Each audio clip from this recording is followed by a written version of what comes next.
Dans une interview à Elle parue le 29 novembre 2019, Anne Hidalgo revient sur son enfance parfois difficile dans un HLM de Lyon, où elle a dû faire face au déterminisme social. Argent, racisme, la maire de Paris se livre. Elle ne l'a pas encore annoncé, mais tout porte à croire qu'Anne Hidalgo va se représenter à la mairie de Paris, poste qu'elle occupe depuis 2014.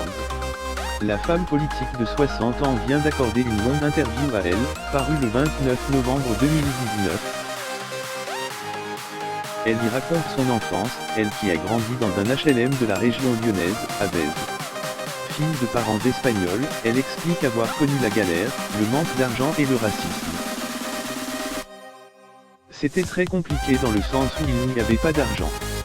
Je voyais le racisme, pas contre moi mais à travers mes parents. Et je voyais leur dignité, eux, qui ne parlaient pas la langue, explique Anne Hidalgo, dont le grand-père était un réfugié espagnol. L'élu en dit encore un peu plus sur son adolescence, marquée par certaines remarques déplacées sur son milieu social. Mes parents, ma sœur et moi avons été accompagnés par des profs géniaux, mais j'ai vu aussi certains qui voulaient nous assigner à notre milieu. Par exemple, en seconde, mon prof de maths a dit à mon père, elle pourrait faire des études supérieures, mais c'est déjà bien qu'elle fasse des études tout court.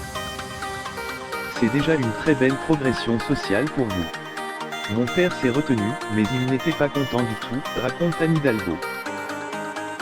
Questionnée sur la qualité de vie des femmes à Paris, Anne Hidalgo explique que 29% des foyers parisiens sont monoparentaux, principalement dirigés par des femmes. L'occasion de revenir sur ses difficultés dans les années 1980, où elle élevait ses enfants. Cela a été une galère totale. Quand j'étais enceinte du deuxième, nous étions un groupe de parents prêts à nous investir dans une crèche parentale. Nous sommes allés voir le maire du 15e arrondissement. Il nous a dit, ce n'est pas ma faute si les femmes travaillent. La seconde réponse mythique a été que si nous ne pouvions pas vivre à Paris à cause des loyers, il restait la banlieue.